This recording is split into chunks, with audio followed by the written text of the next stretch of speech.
Hey y'all, my name is Tamra Andress. I am your Fit and Faith podcast host. I'm pumped to be here. Just me, no words, no scripts, no intros, no outros. I love authenticity. I hope to breed vulnerability. And I usually do this alongside another dreamer, mover, shaker, entrepreneur, passionista is what I love to call them. If you're a dude, then a dude. But I am loving just coming together in community with other people to share their high and low stories, to share their journeys to comeback, because I believe ultimately that's where God would have us. He would have us on the mountaintop. And even though we learn a ton in the pit and in the valley, God would want us right now, especially in this season of life, in this time of our culture, to shine. And so here I am. I want to teach you how to shine. I want to be alongside you when you get your glow. I want to catapult you into your calling, whatever that is. So this isn't a fitness podcast. This is not a religious banter, though we preach Jesus all day long. And this is not just about nutrition or health or wealth, though I like some green, and I know you do too. It's not okay for us to not be okay with talking about all of these things in unison. You guys, we don't just need a mental health podcast. We don't just need a fitness podcast. We don't just need a religious, spiritual podcast. It needs to blend. This is what Fit and Faith is all about. It's all about creating alignment, connectivity. It's about pursuing your wholeness and claiming it over your life and over the lives of the loved ones that you have around you in your community. So thank you for tuning in. I would love to get to know you more. You can like, review, subscribe, whatever it is. Send me an email, DM me. It's me. I have an amazing team alongside me, but you guys are getting me for now. So enjoy. I'm so pumped to have a coffee conversation with you, is what I'd love to call them. Don't have my coffee right now, but I have it in my system, as you can see. All the love. Let's do this together and keep going for your dreams, y'all.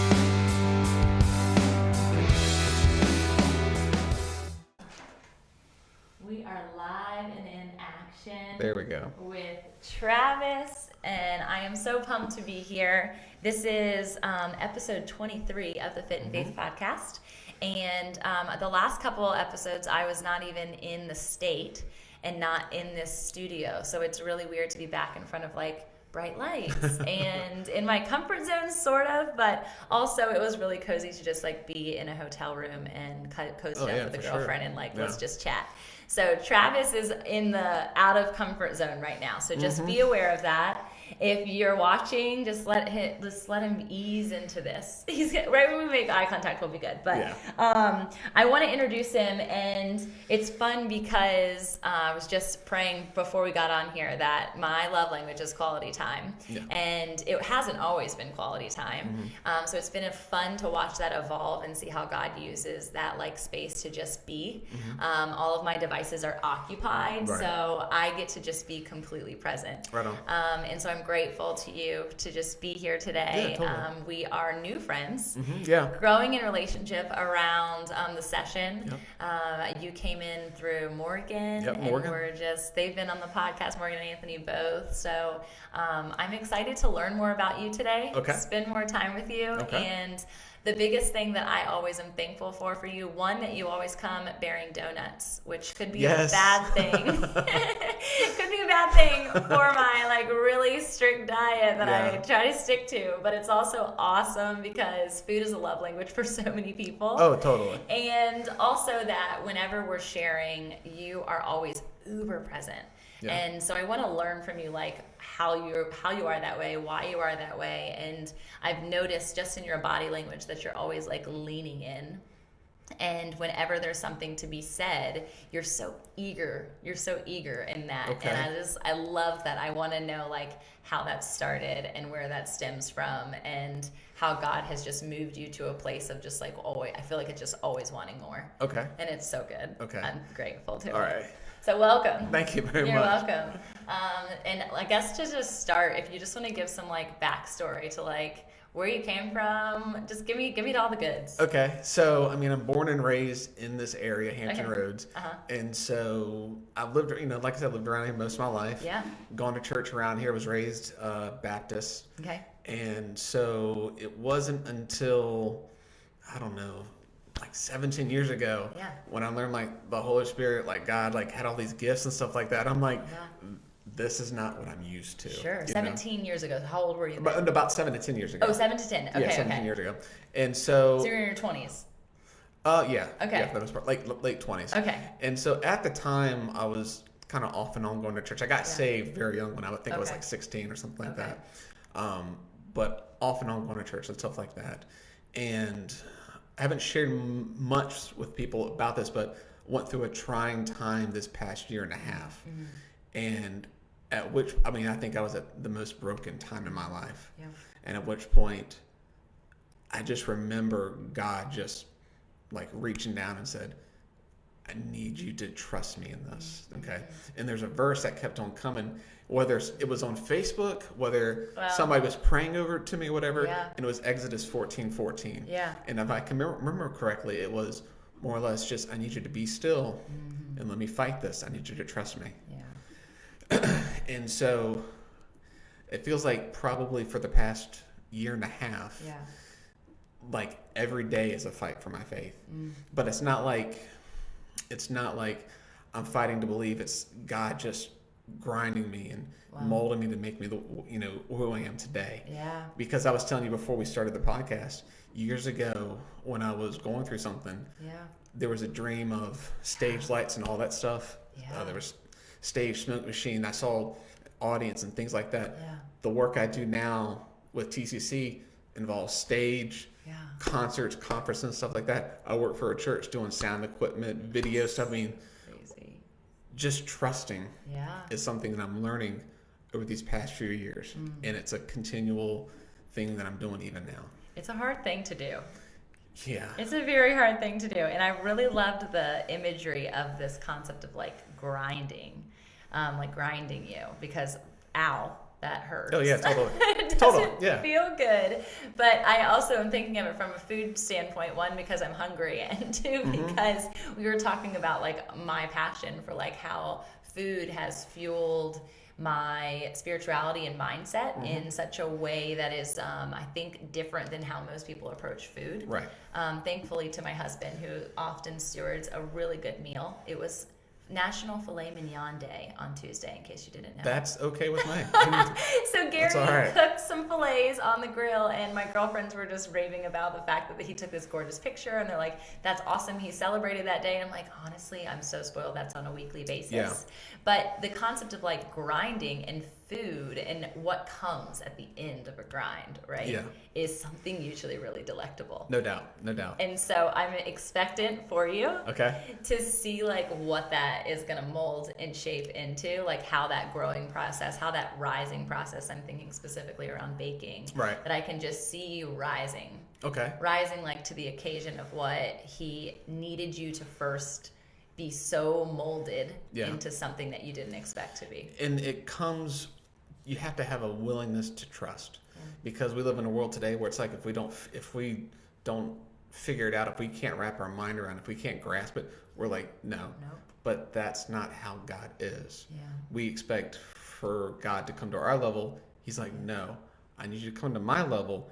And if I need to change you in the process to do that, then that's what I'll do. Yeah. It's really good. I was in something called Burn 24/7, and it was a year-long training process around worship. And I'm not a singer. I think I've said that on here before, so I won't sing for you. I'm behind the scenes. I won't sing for you. I hear you. But I learned about like through the Azusa Street revivals. Amazing. One of the guys, like his prayer during that time, who was a young guy, was to bend me. And I remember reading that and thinking, what an odd thing to pray about. And yet I've prayed it literally ever since I have read that book. And so to like, God, like continue to grind me. I really just love that.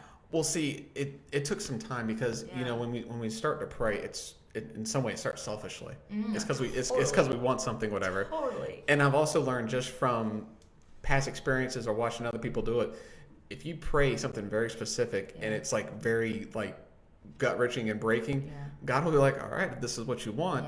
But I've just come to a place to where I'm just like, I don't know what I want. I don't know what needs to be done. So Jesus, I just pray that whatever your will is for me, God, just do it. Yeah. Beyond my capacity, beyond what I can comprehend. Yeah. Just whatever your will is, just do it. That's good. I don't want you to break me beyond what I can't handle and all that. Because if I don't want to ask for too much. I'm not going to take on that burden. I just go, God, whatever you want, just do it. Yeah. And I'm good with it. Yeah. That's what I literally pray. Because my attention span, after 5-10 minutes, I'm out. Gosh, this is going to be an interesting podcast. Like, wait, hold on, stay here with me. It's okay, but like prayer and stuff like this, like, sure, I get it. I can only pray for like 5 minutes, and then that's it. Yeah. But that's just how I am for right now. Sure. Yeah, and it's interesting because I'm probably similar. My mind is like just in a million places all the time. Yeah, totally. And I have tried to quiet it. I have done all the meditation things. I've taken like a holy basil extract as like a way to like, come on, like you can get calm. I've tried CBD oil. I don't know if I believe in that or what it actually, I don't know. It just hasn't worked for me yet. So whatever it be, I've prayed over like, God, quiet my mind so I can focus on you. And I have found, and this is kind of through a lesson that's been currently taught to me consecutively, is the like concept of Mary and Martha. Mm-hmm. And I had recently had a gal on who I like really blessed. She's blessed me in the sense that she's always been a Mary example in my life. And how I really just crave being more like Mary. Right. And so recently reading through the book of John, I read it start to finish in a 3-hour flight from Mexico to California. Okay. And I had a 4-year-old with me. So that in and of itself is an accomplishment. Yeah, that's good. I was really pumped. But she was just, I let the zone out iPad thing happen, which, that's another conversation. But I really just was like engulfed in the book of John. And there are several occasions where Martha and Mary are brought up in the book of John, which I knew the story of Lazarus and how that happened, but it was never illuminated to me about the concept that Martha was the first to approach Lazarus as he's entering in, or not Lazarus, I'm sorry. Martha was the first to approach Jesus after Lazarus died. Okay. Right? So Lazarus is dead. They call on Jesus to come and heal him. Right. And he's like, oh, okay, like super sad, but he's like, okay, I'm going to ditch out for two days. Yeah. He doesn't show up. And everyone's like, where is he? Why isn't he doing this? This is one of his really good friends. Yeah. And when he gets to the town, Martha's the first to run out to him and like, where were you? Yeah. You should have been here. He's dead. Now he's dead. And so it immediately struck me that there's so much purpose in a Martha. Oh, yeah. Like, not only did she know that his presence alone could have healed Lazarus, she believed it, but she was eager enough to walk out to him. Okay. And Mary, the reason that Mary is always so spotlighted is that she sits at the feet of Jesus when Jesus comes to their home, and Martha's busying and doing all the tidying, all that stuff. But I am that person, my mind. All over, I'm tidying, I'm getting ready for Jesus all the time. Right. And to know that, like, I also would be the first to greet him. Mm-hmm. I was like, hold on. Yeah. Like, that gives me so much peace to know that God gives me a spirit of Martha for purpose. Martha is in the Bible for a reason. But also, like, that I can yearn to be a Mary and quiet my mind. Mm-hmm. But I'm gonna be the first to let you know that he's here. Right. I'm going to be the first to like shout from the rooftops of what he's done. And that's part of the reason that this podcast has evolved, because I want other people to know. I want people to get ready for what Jesus is going to do in their life. Right on. And if that takes you some tidying up, if that takes you some like quick tips or tricks or things, like, let's do it so that you can be prepared enough for your 5 minutes of glory. Yeah. For the 5 minutes that you're going to spend with the Lord during your prayer. 5 minutes is eternity to the Lord. Yeah, totally. But it's also a blink of an eye. Yeah. And see, there's times when I can't, like, I'm just like, I can't pray. Like, I don't know what to pray. I don't know. Yeah. And so something that's been helpful to me is soaking music. Mm. And so with soaking music, and you can go on YouTube and stuff like that, and you can find different types of soaking music. Sure. Like worship soaking music. Yeah. When you do that, like when I was listening to it on the way here. Yeah. Because I'm like, if I'm listening to like regular music, whatever, my mind's going to go. Sure. But I was like, I need not just my mind to be like calm, but I need my spirit to be calm right now. And so just listening to it, like I felt like I was about to fall asleep on the way here. Awesome. But see, soaking, what that is you're giving the Holy Spirit an invitation just to connect with you, just to like when you're with your husband, just to be in the room with him. You don't have to really say anything, but just to be in his presence, it's just to relax and it's good.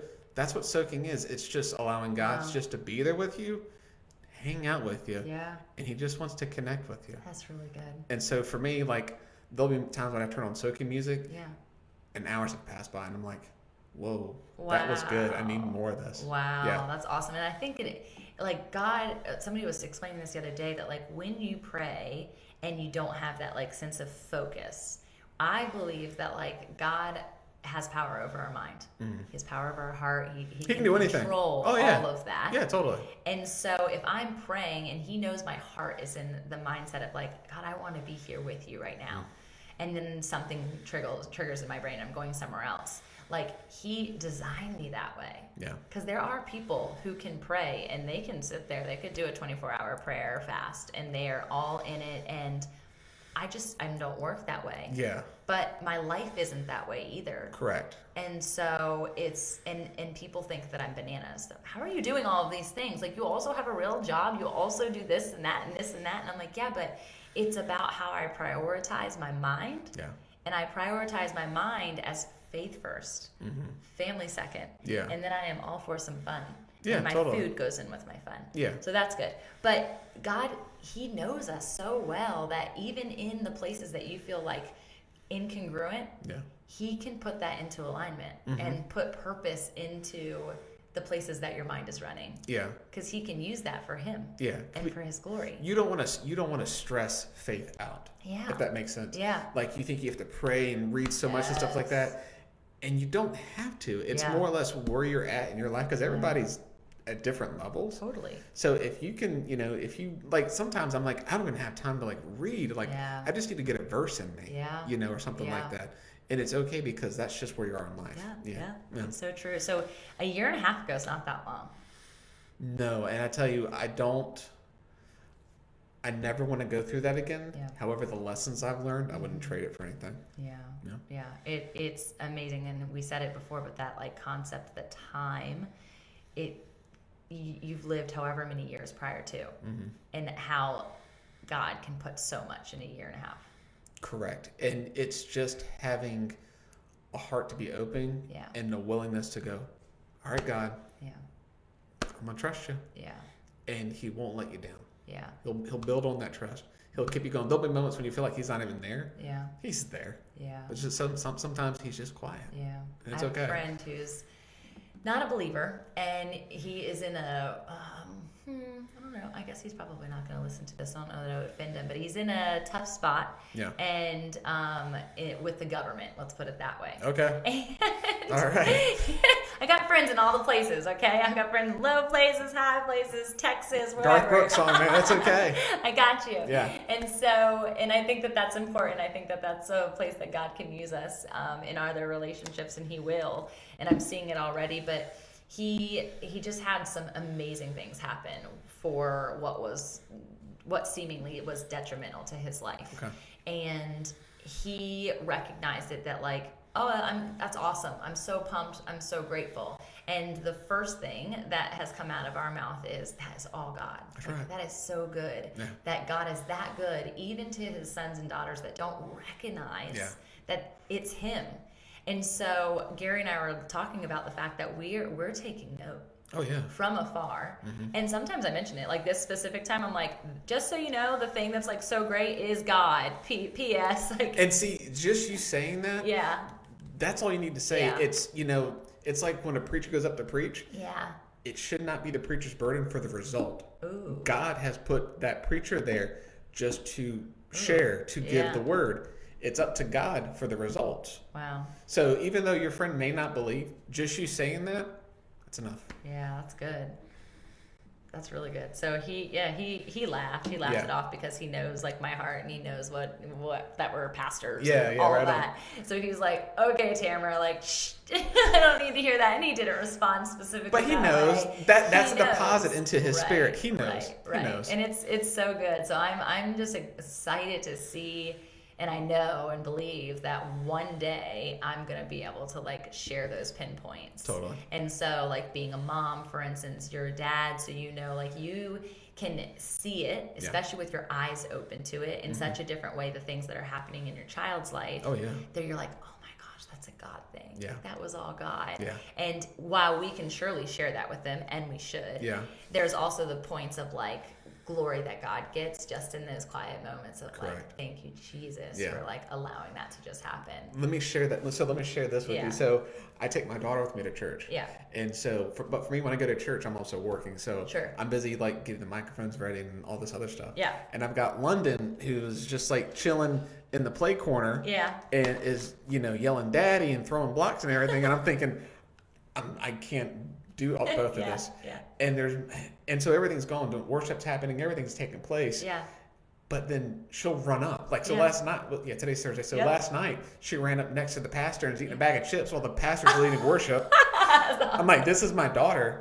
But towards the end, when everybody's praying, she gets up there and is just soaking it in. And sometimes she'll just start dancing. Wow. And I'm like, God, you're just like, you're working on her. Yeah. And even for those few minutes of her just dancing during worship or just laughing while everybody's laughing, God's depositing in her.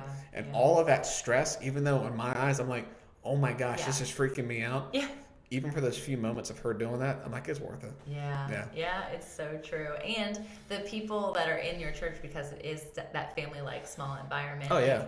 They're just glad she's there. Yeah, totally. And I will definitely attest to the fact that when we're in our small church environment and my kids are running around, I get so stressed out as well. Oh my gosh. And it is so burdensome. I'm like, oh my gosh, like they're distracting everyone. They're distracting me. I can't even like focus on what we're talking about. Yeah. But at the very same time, just like you said, like I can see points where I'm like, that was so good. That was so sweet. Even if they're interrupting the pastor, which they've done. And it's just this moment of clarity where you're like, hold on a second. Like we're called to be like them. Yeah. Not the other way around. They're not said to like, hey, be wise real quick and like be older. Like that's not a thing. That's not biblical. Yeah. And so if we could just be more free spirited and not let the stress of what other people are thinking or even our own like concept, like conceptualizing of the time. Right, yeah, totally. It's all good. Yeah. It's so good. Yeah. And that's how children feel. Yeah. From one moment to the next, they're on their highs, they're on their lows, and they just are experiencing. We're so used to being organized as people. Yeah. God's like, I'm gonna jack your world up. Yes. God will shake things around and make you uncomfortable for you to recognize him and go, let me do things my way, Yeah, and that was, we were talking about the comfort zone concept and how we so often live in our comfort zone and we're okay with that and we stay there. But, and there's times where that's okay. Yeah. That's totally fine. Yeah. But there's moments when God's like, Step out. I need you to step a little closer now. Otherwise he would have said, Peter, stay in the boat. I'll come to you. Yeah, exactly. And he didn't. He's like, come over here. Yeah. Try me and let me show you what I can do. Yeah. And he doesn't do that to make you fail. He does that to help you trust. That's good. Yeah. I love that. So in the last year and a half, how has your faith differed? Because you said you came to the Lord when you were 16. So how has your faith differed now? I'm sure the trust component is one. Yeah. But through the growing process and the seasons prior to. I tell you, this past year has felt like literally like a workout. Yeah. So if you've never worked out before, or you've been so lethargic, then you start working out, it feels like all your muscles and all your bones are starting to break. Yeah. But then it takes time for for those things to come back and heal again. Yeah. And so this whole year and a half has felt like a constant breaking, but then a healing, then a constant breaking and then healing. Because what happens is when you break bones, they actually heal stronger when they're brought back together. Yeah. And so, we're told about Christianity as a religion and stuff like that. But once you get past that and realize it's a real relationship, and you get to the point where you're like, God, I'm going to trust you, but I need you to help me along the way. He'll do that, but he's going to do it in a way that suits him, brings him glory, but it's also a good plan for you, if that makes sense. Yeah, absolutely. Okay, good. It does. I feel like the hard part of that, because here I am, a pastor in some sense, and you're learning to trust and like give that to the Lord is what, like, there's hard, I feel like, practical ways that you can trust. What would you say are yours? Practical ways? Yeah. Like if someone's like, okay, that's great, trust. Right. But trust is such a huge word. It's almost like Christianity. It's almost like faith. It comes back to that verse that, I can't make this up. Yeah. The verse is a constant Exodus 14:14. Yeah. And so when tough things are happening, Yeah. I mean, I can feel mentally and physically I'm being pulled in different ways. Yeah. I can feel the stress. I can feel the burden. But I have to get past that. Yeah. And just go, God, you're telling me to trust you. You Yeah. give me this verse on the regular, and you remind me, Yeah. whether it's through somebody or through the verse coming up on Facebook or just something. Yep. You're reminding me on the regular, keep going, keep trusting. And when it's almost like you're in the middle of a hurricane and you're holding onto a pole and the winds are just taking you out, the rains, you feel like your body's about to fall apart, but you just keep hanging on and keep going, because what happens is the storm will go away. Yeah. And you realize you did it again, God. Yeah.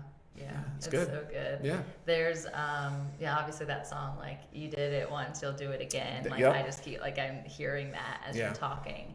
And I know, like, from being behind the cameras and experiencing that over the last 5 years and now doing it with the church, what do you see from that lens, that angle, that you saw differently than when you were sitting in church?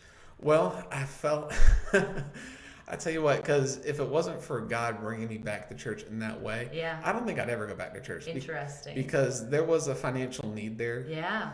And Interesting. it was met. Yeah. And so while I'm behind the camera, not only am I focused on what's going, the actual work, the aspect of it, Yeah. but I'm being fed.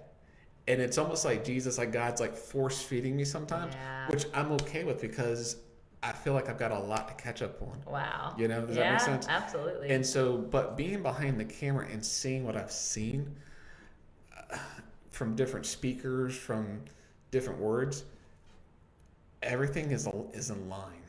Yeah. When we all went to the what is it called? The co-ed Hot and Holy. That's it. Yeah. That's it. So there was a word that was given out. Yeah.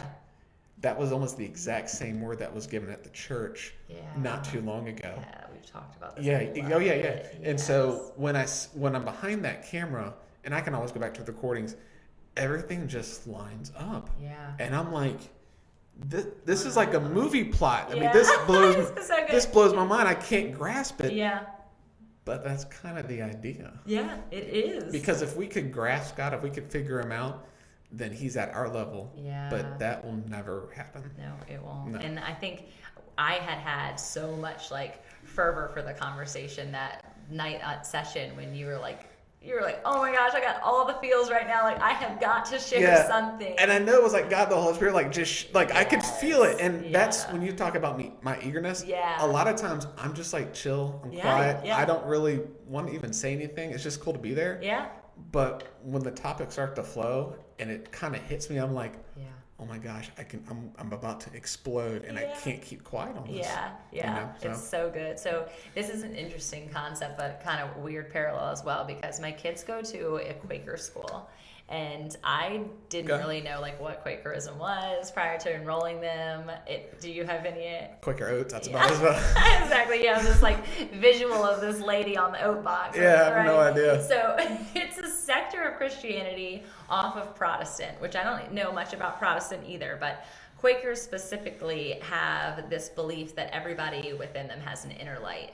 And as educators in the education system, that our job is to make that inner light shine. Everyone's light is different.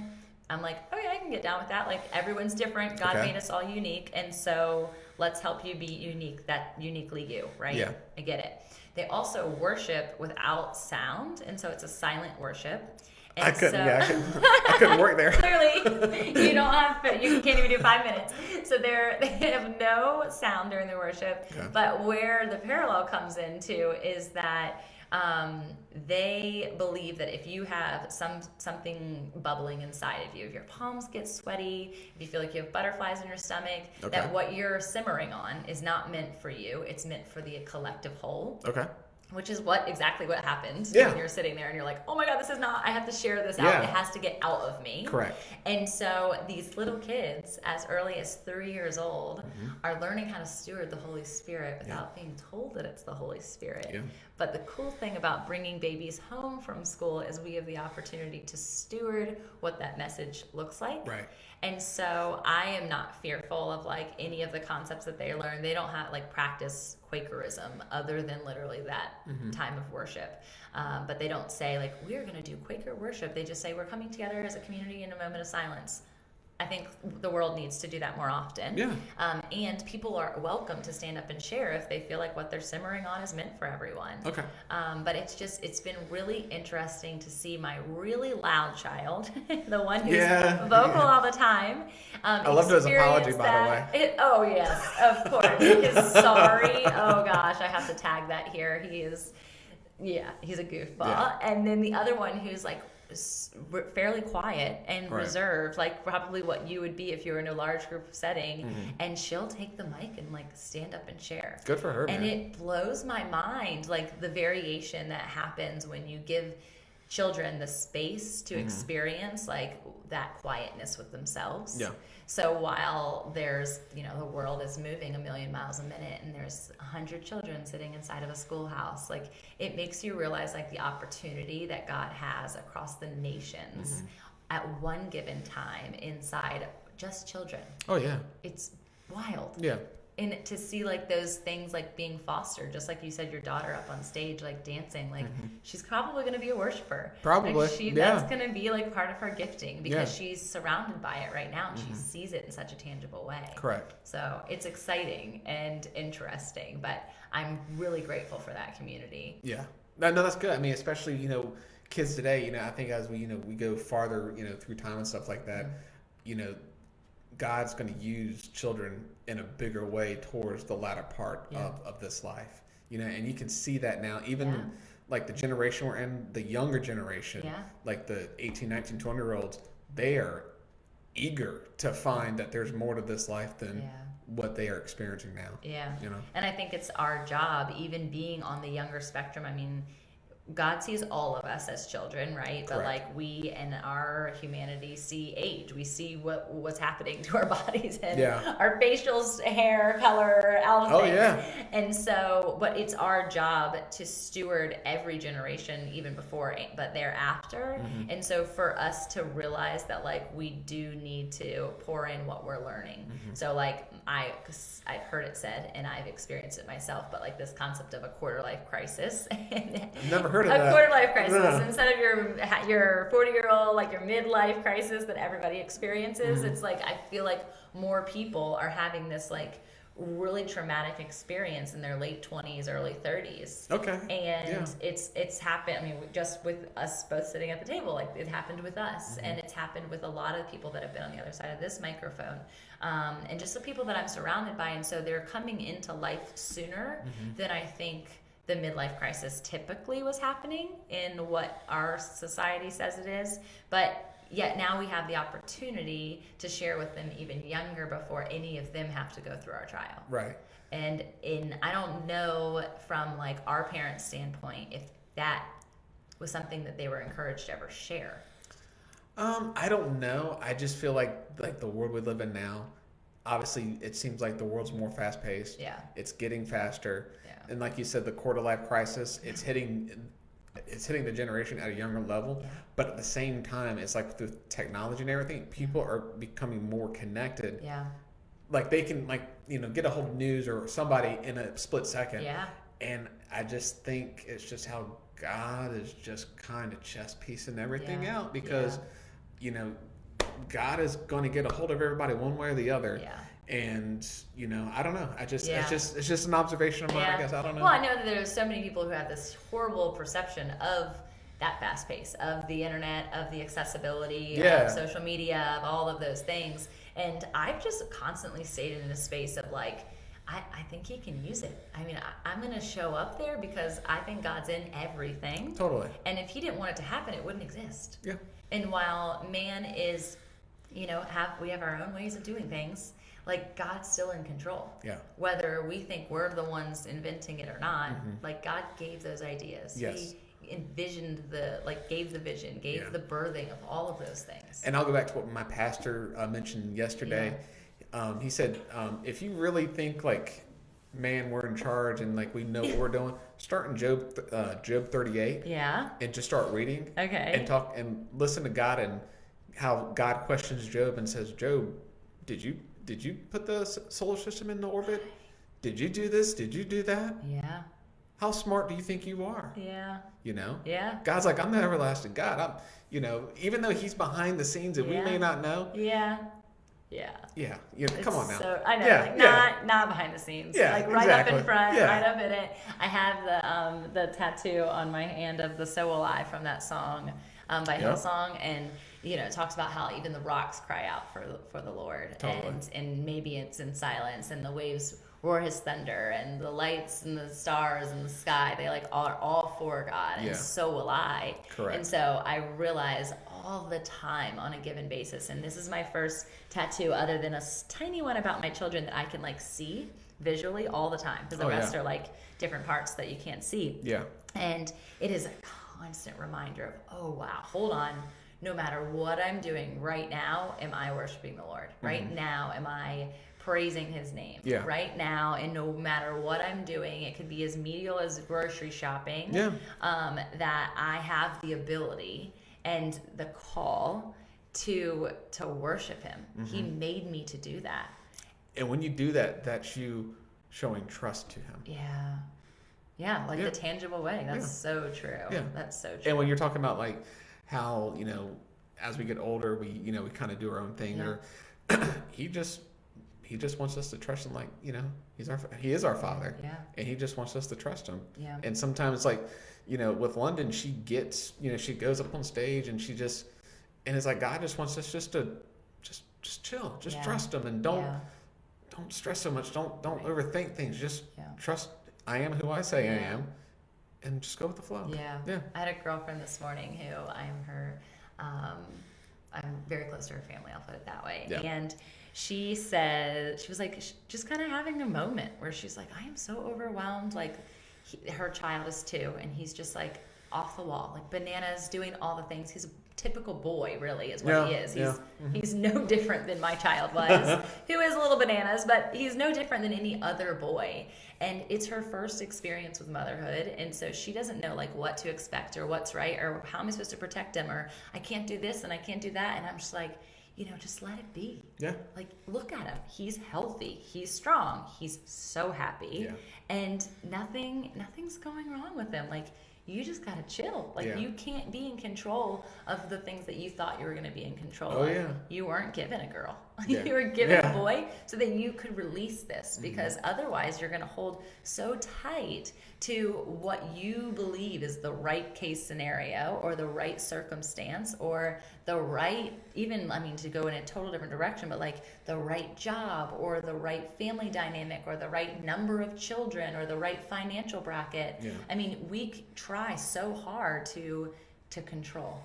And God's I've got you. Yeah. I've got him. I made him that way for a purpose that you're going to one day see. Yeah, totally. You don't have the understanding of it yet. Correct. Because our capacity is so small. Right. Our vision is so limited.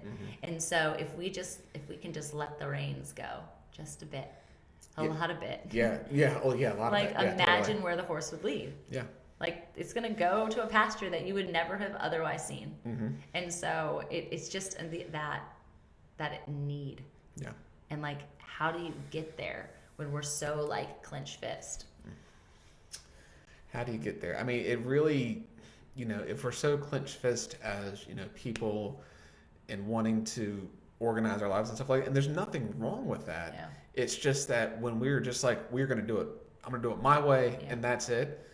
That's kind of when we fail. Yeah. But it's when we fail, when we're broken, God's I am there too. Let's come with me, try it my way now. Yeah. And you can still plan. You can still plan accordingly and do things of that nature. But if we are so, high strung to do it our way and there's no other way, eventually there's going to be kinks in the plan, and eventually the foundation will start to crack, and eventually it'll start to crumble. Yeah. But God can make good out of that. So tell me, in your life, and you don't have to go into crazy details if you don't want to, but where are the crumbling pieces for you? Like, what has kept you to where you are now in that eagerness, even before maybe the year and a half, like trials that led you to trust? Right. I come from a divorced family, and so, the way it was explained to me was, having come from a divorced family at such a young age, my trust was already skewed in a sense, and it was not necessarily their fault. Yeah. It's just that's how it was, and so trust is something that's always kind of been hard for me, but over the past few years, especially over this past year and a half, God has just turned that around in such a way that, because I was so going to do it my way, you know what I mean? Yeah. But really trusting God and what He said He's going to do has allowed me to trust others. Yeah, that's good. And it takes a burden and stress off that's just, you just don't want. It's so hard to walk around this life to not be able to trust people. Yeah. I hear you. I feel like I'm still sort of living in that way, but because I do have that trust for the Lord, it releases them from the expectation that I otherwise would have held.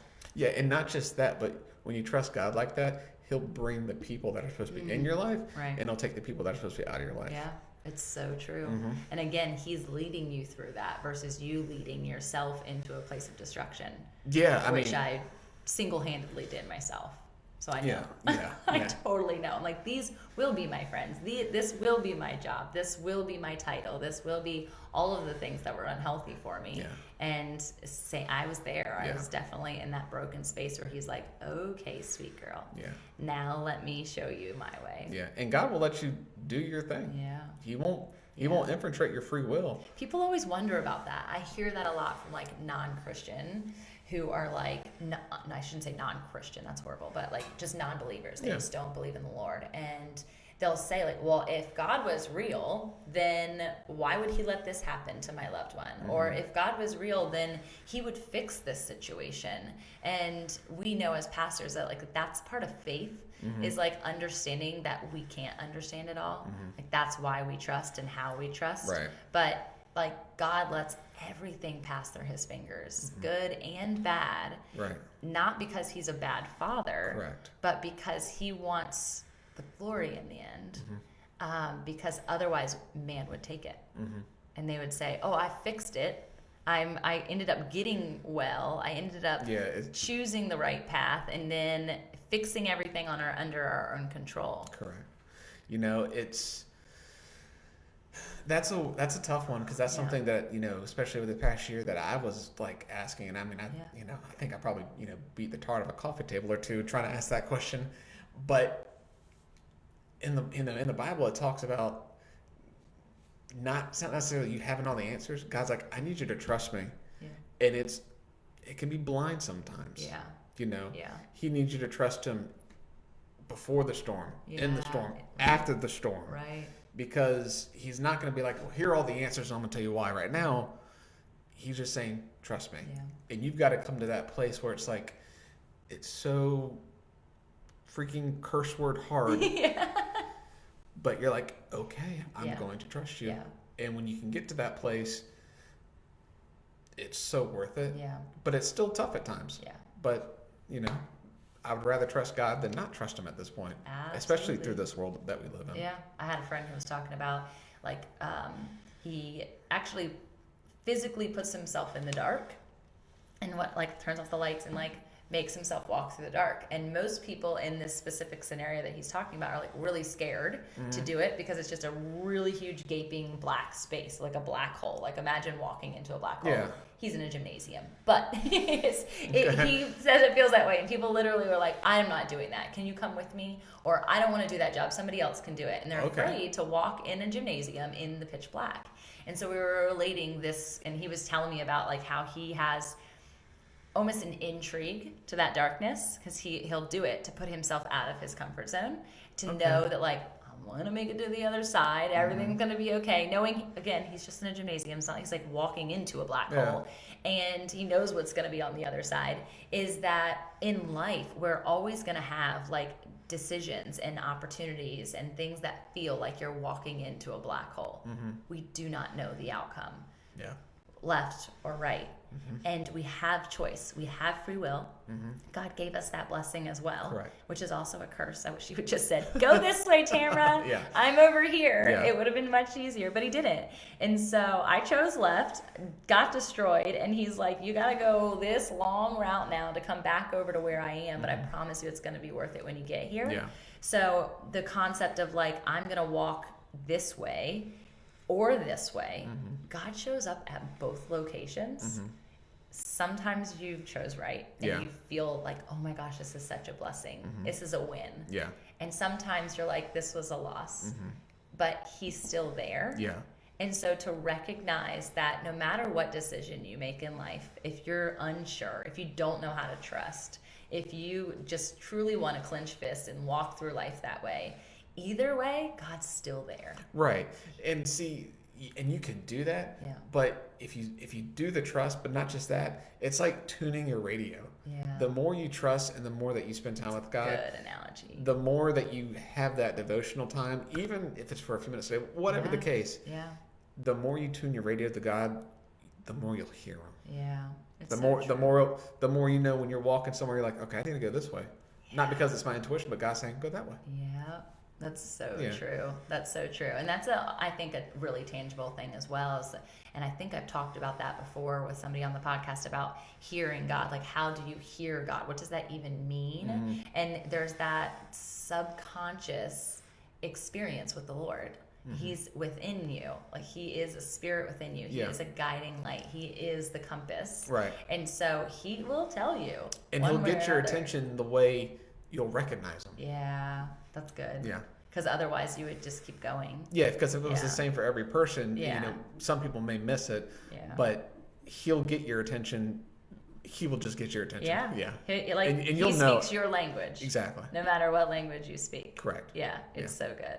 And the attention isn't always the best thing. And that's what I told my friend. And I was like explaining to him, like, listen, you can choose this way. And God also knows how to bring wrath. It's also biblical and I don't want to be there. I don't want that experience with the Lord or that experience of what it feels like then to walk in and through the concepts of shame and guilt. And he would never put that on you as a child, but we do it as man. Right. And so I've experienced those emotions and they are not easy to walk out of.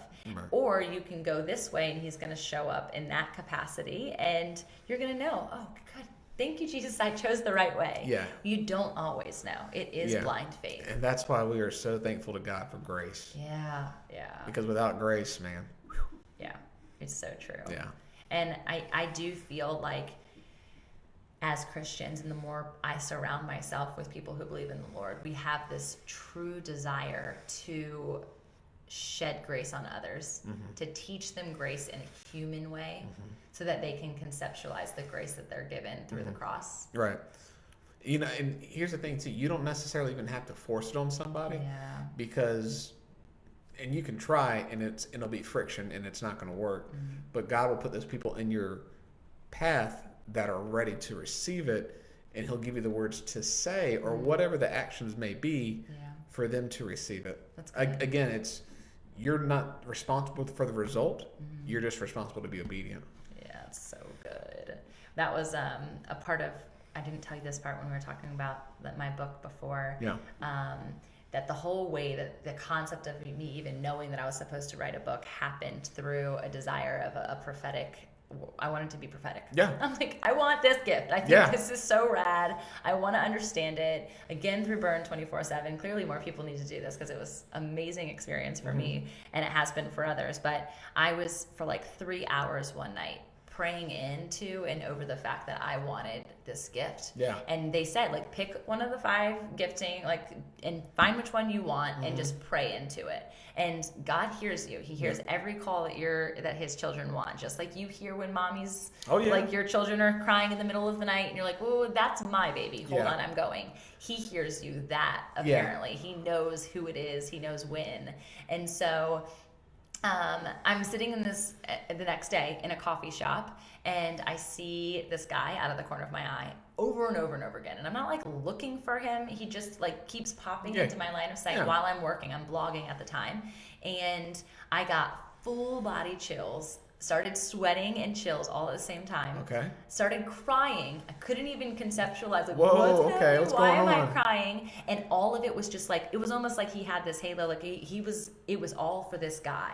And I'm like, oh my gosh, like he's in his mid 40s, like not my type at all. So that was a good thing. Yeah. Like, this is clearly there's something going on. Hi, baby, I love you so much. And I like close the computer and I'm weeping.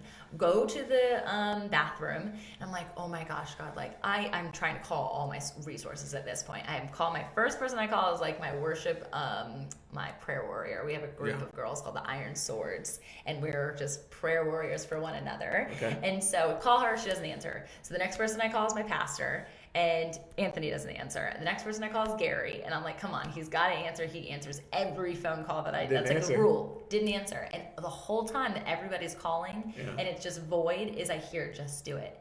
Just do it. Just do it. Like the Nike commercial. I didn't have Nikes on. That when God set you up like that? No, I don't want to do this. And so I'm like, oh my gosh. And I knew exactly what he was telling me to do. And I was like, I don't, when I got to the bathroom, I was like, what is happening? Who is this person? Why is this happening? And he said, I'm supposed to go tell him that he has a book within him. And that's it. I don't know anything else. I have to blindly trust that seed is going to grow based on the obedience of my action to go to a stranger in the coffee shop that I frequent all the time, weeping, and tell him that he has to write a book. I look like a freaking crazy person. I hear you on that. Yet I prayed for it. There you go. And so God that's why I'm careful when I pray. I'm like, God, whatever you want, I'm good. I got it clear as day. So I'm like drying my makeup, looking in the mirror like, is this really happening? And just do it. Just do it. Okay, I'm shaking because I don't deal like with stress situations like that at all or any sort of confrontation. But it wasn't a confrontation. I just had to do something I was uncomfortable with. And this guy like leans up and I'm standing above him at this point. Definitely can tell I've been crying. And he's like, hi. I'm like, hey, I am so sorry to interrupt you. I just got this overwhelming sensation that I needed to tell you something. And I don't know if you're a Christian or not. And he interrupted me. Thank the Lord. For affirmation that he was like, actually I am. Crosses his hands, like looking up at me like, you sweet little girl, what's about to happen? Like, I know God, what are you going to say? Here we go. And I was like, I don't know what this means, but God just told me to tell you that you have a book within you and a story that you're supposed to share with the world. And he's smart, and he turned his computer to me and he said, it may appear that I am writing. I could see how you could think that, but I'm actually a man of numbers. And the whole thing was just a massive spreadsheet of, I don't even know, because there was no dollar sign, so it was just numbers. Okay. And I was like, oh, okay. So immediately I start to doubt myself, and I'm like, I don't know what that means. I'm not sure I don't know. I'm just telling you what I am told, and you did your part. That's all I got. Yeah. And so he was just kind of nodded his head, and he smiled really big at this point. He was like, well, that was really brave of you. I hope you have a good day. Didn't get any other information, beelined out the door because I was completely mortified. Yeah. Start weeping again out of like, I can't believe you just made me do that. But also like, I look like a complete fool. Right. Did get a hold of Anthony at that point, and he said that exact thing. He was like, Tamra, you are only called to be obedient. You won't probably ever see him again. You're not going to know what is supposed to be said or what is going to become of that, but you did what you were called to do, even out of your uncomfortability. Yeah. 4 months goes by, and this is right before I understand what the book is about. I'm sitting in the exact same coffee shop, almost where he was sitting at this point, just coincidentally. And this guy walks in, and I go to this place all the time. I've never seen him again. And he sits right next to me and eats a piece of quiche. Now, this is not the same guy. Same exact guy. Oh, this is the same guy. First time I've seen him. And I'm like, this is not happening. I do not want to see this guy. I'm so mortified. That was so embarrassing. I can't even make eye contact with him. So again, blogging, clicking away over here. I'm not making eye. I see no one. I only see my computer screen. I swear I can't even see the peripheral out of my eyeballs. Oh my gosh. And so he stands up after he eats his entire quiche, drinks his entire coffee. He wasn't on a computer typing away this time. He wasn't on his phone. He was just sitting quietly. Stands up and puts on his coat. And at this point, he's literally like rubbing my table. Like, it's like, he's right there. I'm like, gosh darn it, I have to look at this dude. So I like lean back and I'm like, hey, like, this is the first time I've seen you for the last 30 minutes. You've been sitting there. And he's like, hey, he was like, I saw you right when I walked in. And I was like, yeah. And he's like, I'm really glad that I saw you because ever since I've seen you, I knew that what you told me was actually meant for you. Yeah. And the same exact wave of emotion came over me. Yep. Shaking, chills, heat, the whole thing. And I started crying and I was like, wow, thank you so much. And I just was shocked. Yeah. And again, embarrassed. I'm like, I need to get up because this guy's probably like, this poor girl is a complete mess. What is going on? And he smiled and he walked away this time. Oh my gosh. Never seen the guy again. And I go to that coffee shop all the time. And so literally within 7 days, I had written 165 pages of what book I hope to publish next year. My mind's blown. There's nothing else to say. So awesome. Yeah. The crazy thing is because, and I continue to pray into that prophetic gifting, and it has only happened one other time. Yeah. And I still want it. And so, God, if you hear me on this microphone right now. Oh, man. He's going to hear. I want it, and I will be obedient to your word because it was the most uncomfortable I'd ever been in a scenario with a stranger. And it was completely worth it. Good. But then I wonder, it being for me, was it meant for there to be this 4-month duration? I mean, again, you have no idea other than that I acted on what I felt. Mm-hmm. It had nothing to do with the dude, though. Too bad I didn't know 4 months before. You're not supposed to worry about the result. Yeah. You just obey. That's it. Yeah. It's pretty wild. Yeah. It's good, though. Yeah, it is. So you're walking in blind faith right now, not knowing where God's going, where he has you, why he has you in the places that he has, other than that brief vision. Well, there have been prophetic words. Okay. And I don't want to share them just yet because I want to see what's going to happen. Yeah. But when it's by different individuals and it's pretty much the same word, I'm like, okay, I'm going to keep this to my heart. Yeah. And I don't try to analyze. I just set it. Accept. I just go with it. I just go with the flow. That's good. I mean, that's really, today, even being on a podcast, I'm like, God, what are you doing up there in heaven? Like, what is going on? And I'm not surprised. I'm not exactly surprised because I'm like, I feel like it's almost like a starting point of the words that have come about this. And I'm like, wow. I'm just going to keep being humble, just keep grinding, keep doing what I got to do. Wow. If Tamra's asked me to come on a podcast, I'll do it. That's fine. It's so good. So that's, you're like, hold on, what are you talking about? Yeah. It's so good. I'm not necessarily afraid of a challenge. Yeah.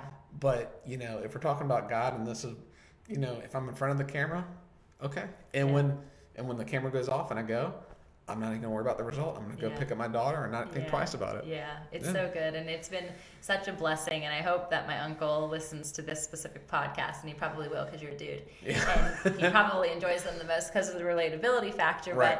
But I told you this, that just a couple weekends ago, having him call and say, in the middle of Indiana, 6-year-old man listening into something that I never would have imagined he would have ever tuned into. I didn't even know he knew how to download the app.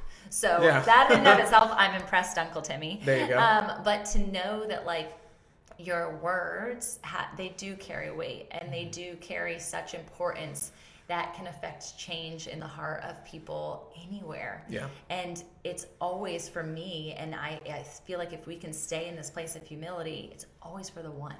Yeah. And sometimes that one is just for you. Yeah. If you can, especially when you trust God, you learn to be humble. Yeah. Because you don't take advantage of where you're at. Yeah. When you start to have pride and you start to get ahead of God, God will let you do your thing. But I forget the exact verse. It's like pride comes before the fall. Oh, yeah. Yeah. And so for me, it's I feel blessed and gracious in the fact of the the people that are involved in my life right now, the jobs that I have, my daughter. Yeah. Whatever God wants, I'm good with it, you know? Yeah. So it's so good. Yeah. I mean, it's pretty amazing to see and to know, that just within a year and a half, like that you've had such transition in your life. Yeah.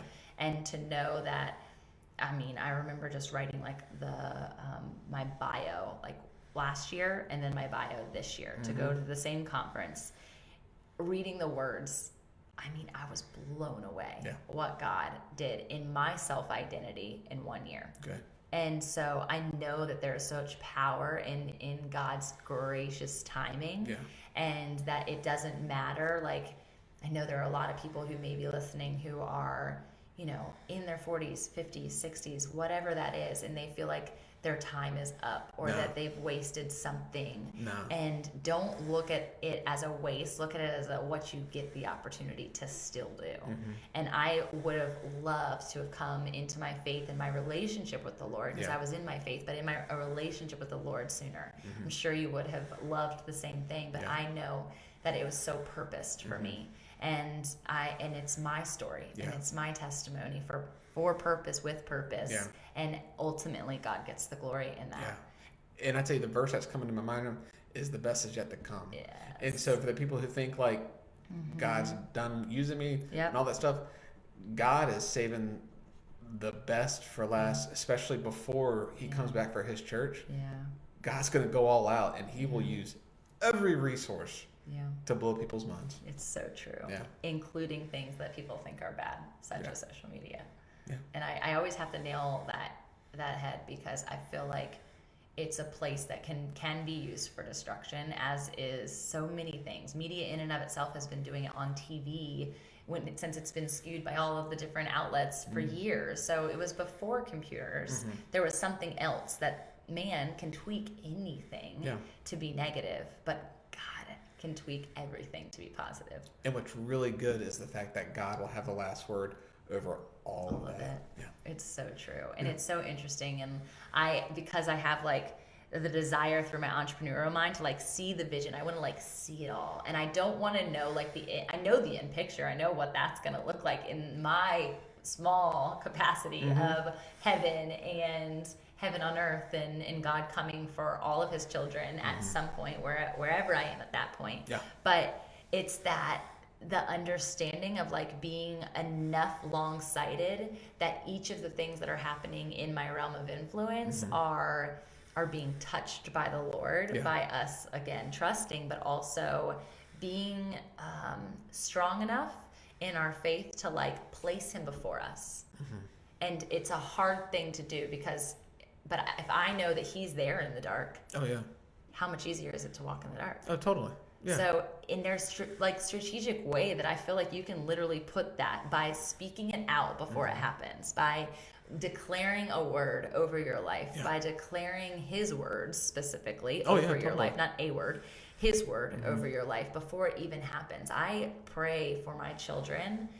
I don't know what they're going to be. I don't know what they're going to encounter, who they're going to encounter, where they're going to go. I have no idea, but I can pray it out loud. And God hears that call, and he already knows what their lives are going to ensue. But like, I believe in what has experienced in my life in the last almost 4 years is like, it happens. Yeah. It always happens, because he always has that good plan, and we're praying into his goodness. He wants to show up. Oh, totally. Right? Yeah. He doesn't want to hide anything from us. It's just the fact that we need to align our will with his will. Yeah.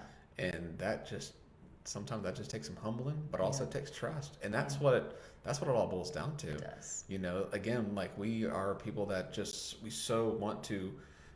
we want to see the vision before we start it. Yeah. We want to see the end result before we even conceive to even begin anything. Yeah. And God's like, no, I need you to trust my vision. Yeah. Just start walking. Yeah.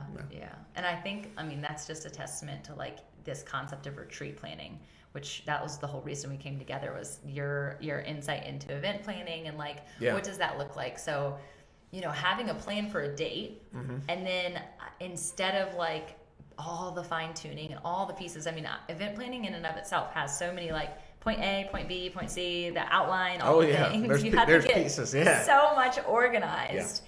And I found, and I'm that way. That's the type of person. Like if I'm going to speak in front of an audience, and Anthony knows this about me, I'm writing it all out. Every word's going to be written. I'm going to let the Holy Spirit go once I have it memorized, but I like want that control. Sure. I found in my last couple speaking engagements that when I don't do that, God uses me in such a way that I don't even know what I said. It might not make any sense, but I see the response. Yeah. And that's only Jesus. Like, that's why I do not script these. That's why we don't come with a plan. That's why I don't even tell you anything. You just put you on the mic. I'm getting excited now because I want to share something with you speaking about that. If you get a chance, go on YouTube. Okay. And look up the gentleman by the name of Smith Wigglesworth. Okay. First name Smith, last name is Wigglesworth. Okay. If you can't find enough on YouTube, look up Revival Radio TV. Okay. And look for the videos of Smith Wigglesworth. Okay. He was an uneducated man. Okay.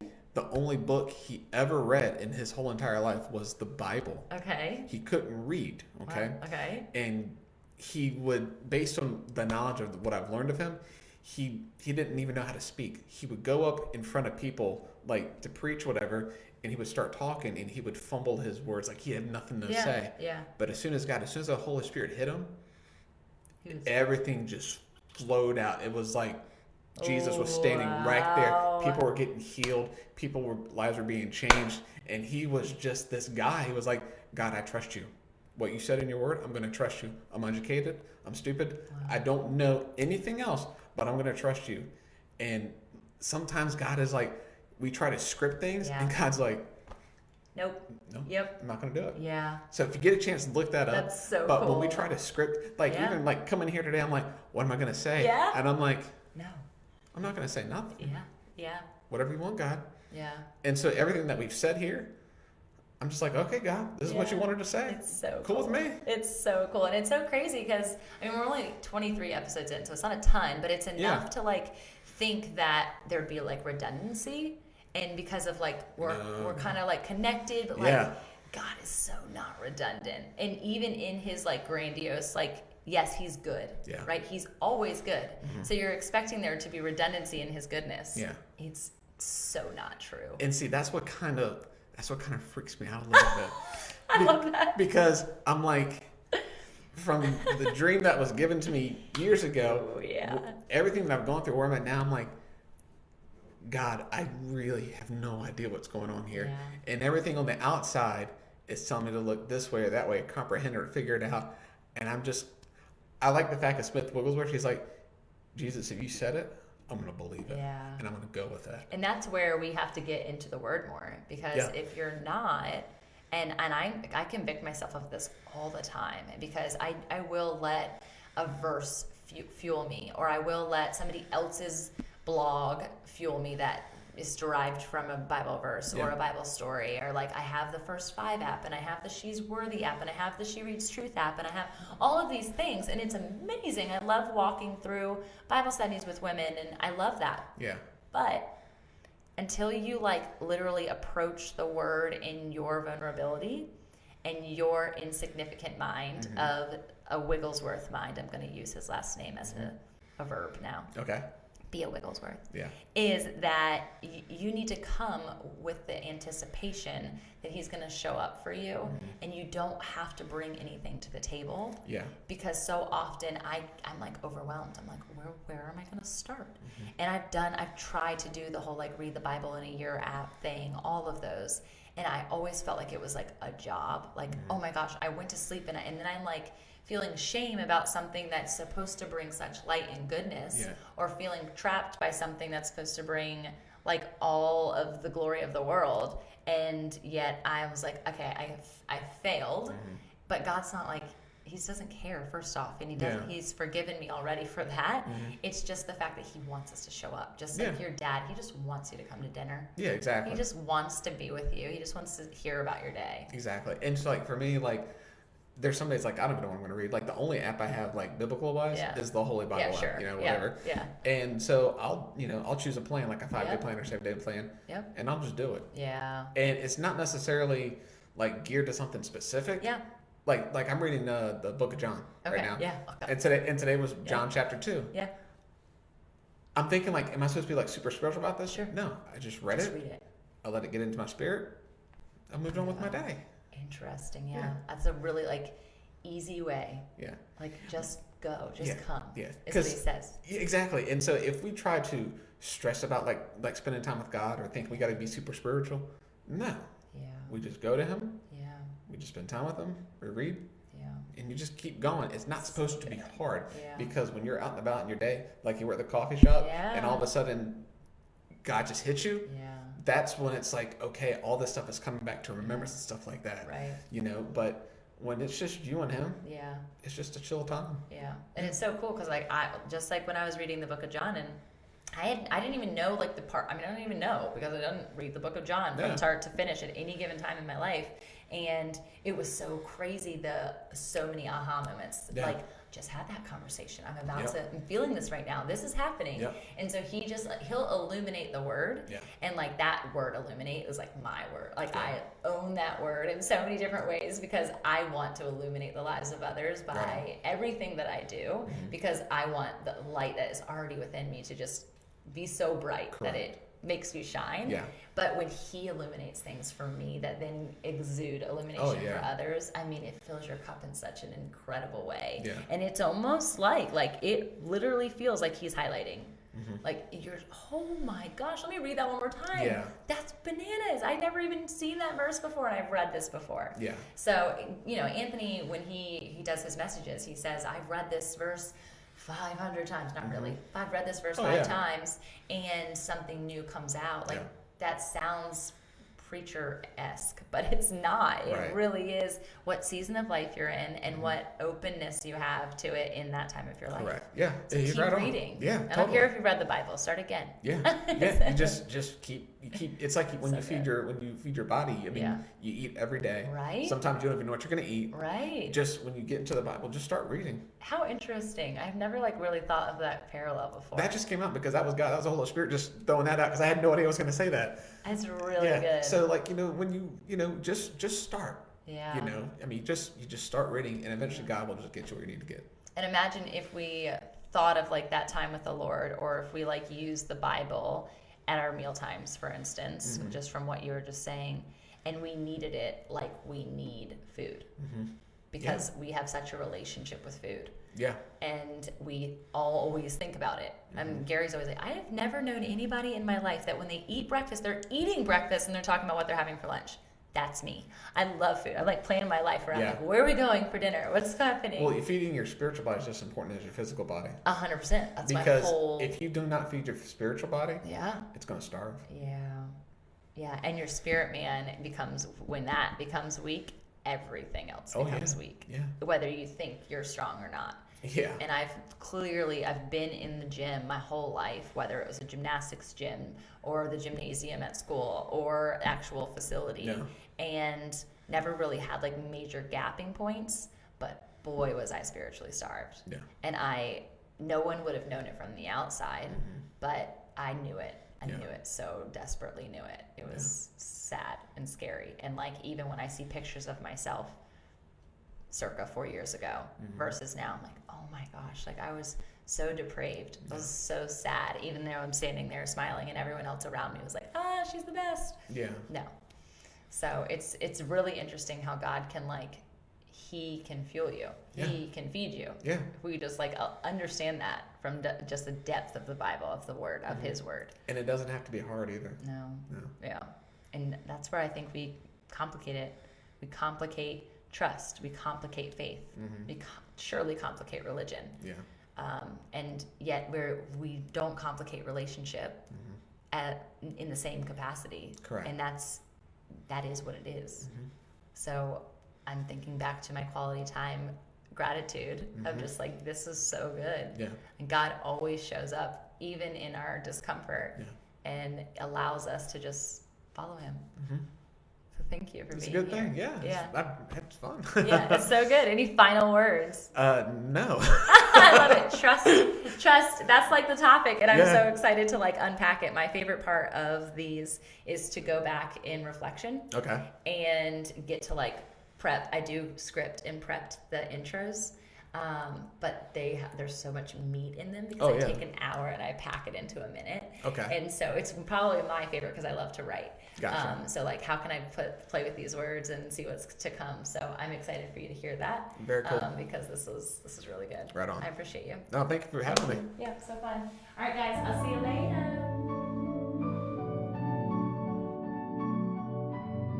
I'm Tamra Andress. I'm your Fit and Faith host, and I am so excited to just be here to share with you other movers, dreamers, shakers, entrepreneurs, pastors, whatever. If you've got a head and you've got a heart, I'm so excited to explore who that is, whose you are, and discover your wholeness, your health, your wealth, and your joy. I love to exude happiness. I want people to know that this is not, this came with trial. You guys, this came with a lot of effort. This came with a lot of lows and so many highs. And I want us to experience those together. This is a real community of dreamers, and I'm excited to help catapult your calling, your kingdom experience, the purpose of your imprint on the world, wherever, however that is. So come along for the ride. I'm excited to chat with you.